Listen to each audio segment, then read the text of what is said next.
What is up, everyone? My name is Jack Saffel, back again with another video, and today I am here with my WWE Monday Night Raw review for February the 22nd, 2016, and Jesus fucking Christ, that was a damn good show, man.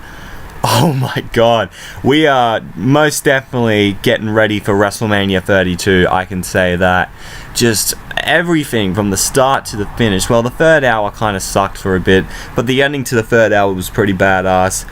Just what a great show, dude. What a fucking great show, and incredible build up to WrestleMania 32. Anyway, without further ado, let's get straight into the show. So we start off with the Vincent J McMahon Legacy of Excellence Award. They've got Mr. McMahon coming out, and he pretty much says how his father inspired him and how he helped him make the company bigger and all that, and gave him mindset, you know, shit like that. And then he comes out to announce who wins the award, and it is Stephanie McMahon. She ends up being the recipient of the Vincent J McMahon Legacy of Excellence Award.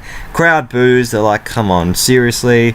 And then she gets this huge speech that she's ready to announce and say, that is until we hear this song. Here comes the money. Here we go. Money talk. Here comes the money. That's right, Shane McMahon is back. Shane O'Mac, baby. Oh my god. Seeing him there was like, what the shit? I don't think we've seen Shane McMahon since 2009. So that's been a really, really long time since we've seen him. Apparently he's been running some company in a foreign country, whatever. Anyway, he comes out, crowd goes absolutely nuts for him. Pretty much he comes out to say Stephanie hasn't earned it, the award and all that, and that she's pretty much running the company to the ground, and that he needs to have a talk with Vince. So Stephanie leaves, and Shane pretty much says that he wants to take full control of the company. So that's very interesting. And then Vince is like, oh, do you now? Well, here's the thing. You can have control of the company only if you win a match. And Shane's like, alright, what match is it? Well, it's at WrestleMania against the motherfucking Undertaker. What? Shane McMahon versus the Undertaker at WrestleMania 32. But just to top things off, it is a Hell in a Cell match. What the fuck? Oh my god, talk about a big match, dude. Shane McMahon versus the Undertaker inside Hell in a Cell. If Shane wins, he gets ownership of the company. What? Oh my, just talk about a massive, massive match.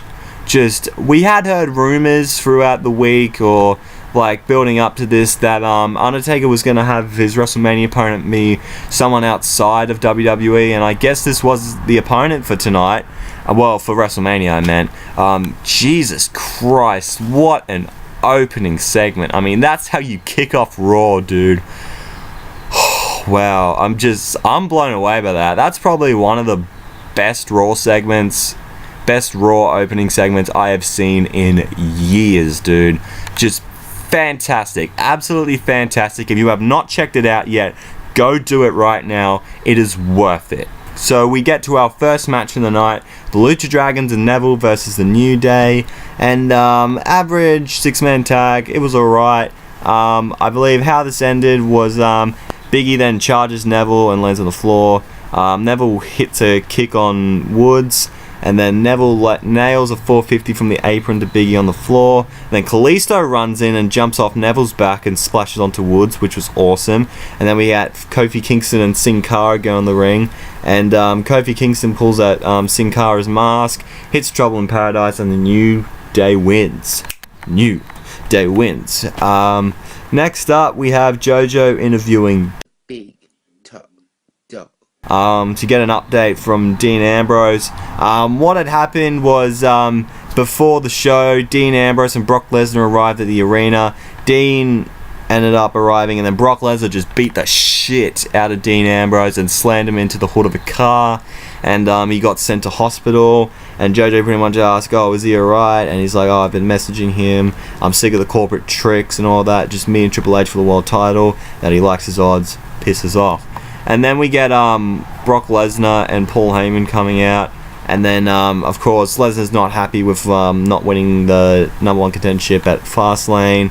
And he pretty much, blames Dean Ambrose for it and to protect him from the wrath of Brock Lesnar. And then we get, like, this ambulance pulling into the arena. And I'm like, that's Ambrose driving it. So the Ambrose drives in this ambulance. He gets out. He's still got the brace around his neck. He just rips it off, and he's just barely walking, dude. He's like stumbling a lot.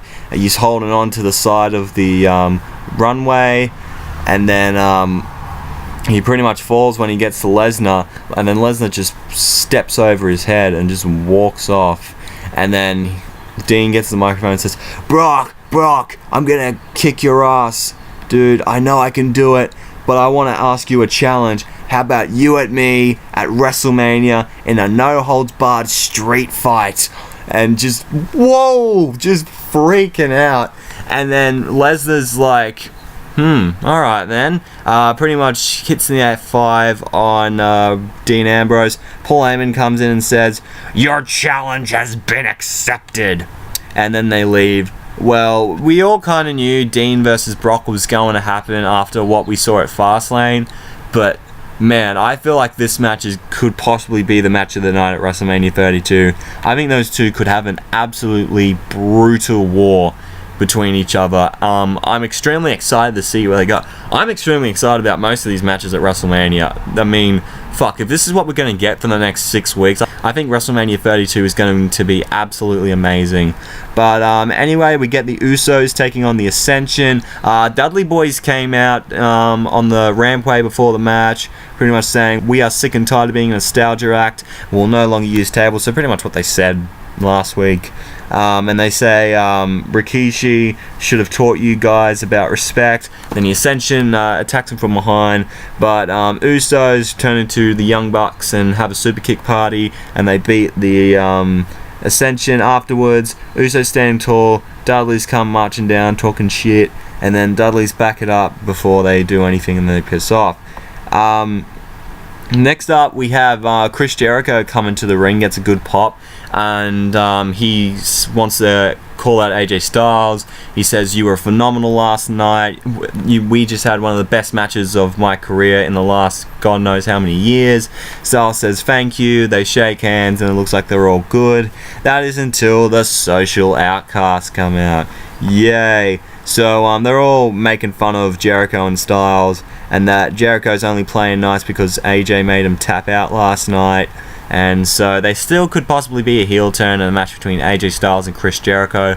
Although I'm hearing a lot of people say that he's going to face Kevin Owens for the Intercontinental title. I don't know. I think they're going to stick with AJ and Jericho's just going to go full-blown heel. So we're going to have to wait and see. I still do want to see Owens versus Sami Zayn, but we're going to have to wait and see. So Jericho calls Slater a ginger jackass and say maybe we should just team up. Jericho and AJ versus the fucking... Hang on. The Social Outcasts. Yeah, I can't believe I got their name. And representing them is the ginger jackass Heath Slater and Curtis Axel. Didn't really pay attention to this match because I was making popcorn while this was going on. But when I went back, Jericho was applying the walls of Jericho on Axel, and he pretty much tapped out. And then afterwards, they raised their hands. It's all good.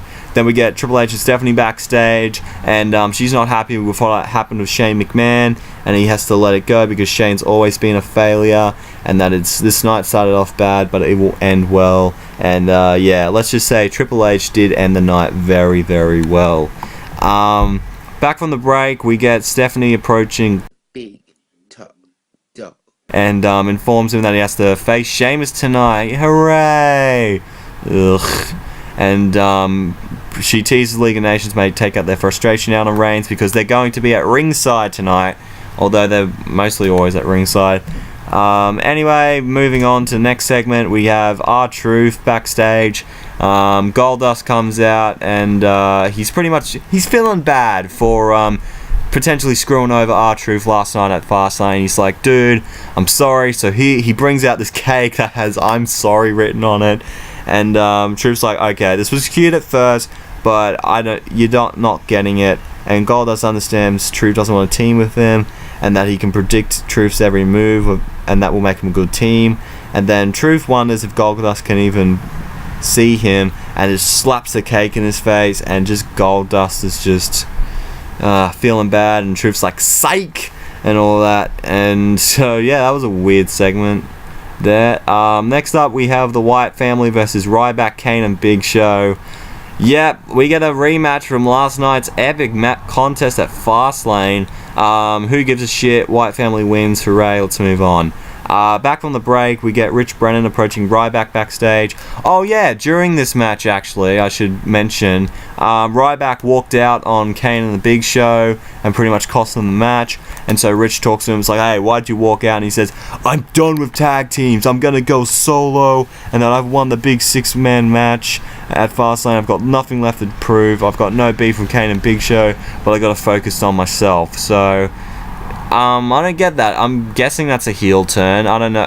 Kane and Big Show are probably going to be very sour about that, probably on the next episode of Raw, but we'll have to wait and see what happens. Next, we get the Boss, Sasha Banks, taking on Naomi. Sasha Banks made Naomi tap out to the bank statement.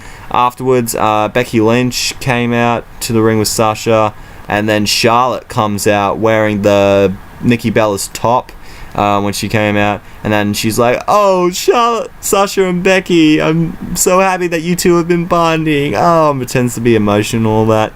And then she informs them that the Authority has said there will be a match to determine who will face her at WrestleMania. It will be Sasha versus Becky, #1 contenders. And she asks who wants it more, and Charlotte tries to start some trouble and says the next few weeks are going to be so fun for her. So Sasha versus Becky, #1 contenders match. That should be pretty fucking cool. I know Sasha Banks and Becky Lynch have had a couple of matches, but I feel like with this kind of environment for a Divas title match, I think it should be very competitive, and those two Divas should tear it up. So yeah, I'm very excited for that match when it comes out in the future. And then we find out that the Godfather, the leader of the Train, will be inducted into the Hall of Fame this year, which is really cool. Yeah, whatever his real name is, the Godfather's had a lot of gimmicks over the years. He was introduced as Papa Shango, the voodoo doctor dude, whatever. And wasn't he in like Right to Censor as well? Yeah, he was the good father in Right to Censor. And then he was Kama Mustafa. Of course, my boy Kama Mustafa from the Nation of Domination, but I think his most famous gimmick was the Godfather. So yeah, very happy he's in. He's done a lot of work for the WWE, and that JBL says that himself and Ron Simmons will be inducting him, and they say they've got a lot of funny stories to tell, so that should be pretty interesting. Then for our main event, we get Roman Reigns taking on Sheamus. Who really fucking cares about this match? That is until Triple H comes out with the world title, and he's not wearing a suit this time. Instead, he's coming as the Game, the King of Kings. He's got his fist taped. He's wearing his leather jacket. He's ready to kick some ass. And then Reigns and Triple H, they beat the shit out of each other, and they fight. And then Triple H just unloads on Reigns, and then he gets Roman Reigns' head and just bashes it into the announce table, and he just keeps going and going and going until Roman's nose just starts bleeding just everywhere, and you can see the blood on Triple H's wrist tape, which was very cool to see. And of course the fans were cheering for this because they hate Roman Reigns because he's shoved down our throat. Trainers try to check up on Reigns, and I think, oh, this is how we're going to end it. But no, that's not enough for Triple H. Triple H then gets the steel steps. He hits the pedigree on the steel steps, and then Triple H is just blood all over his hand, and just Reigns just covered, and the EMTs are trying to cover it up because no blood, PG.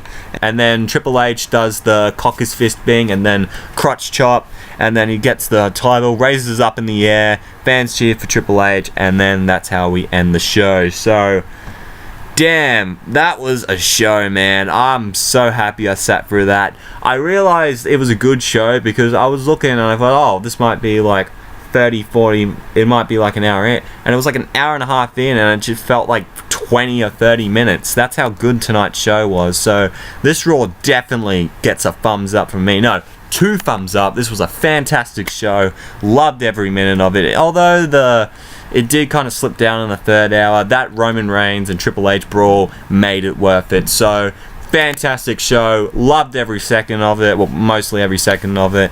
And yeah, this is how I'm going to end this video here. I hope you have enjoyed it. Make sure to leave a like if you did. Comment down below what you thought of tonight's Raw. Did you enjoy it? What was your favorite bit?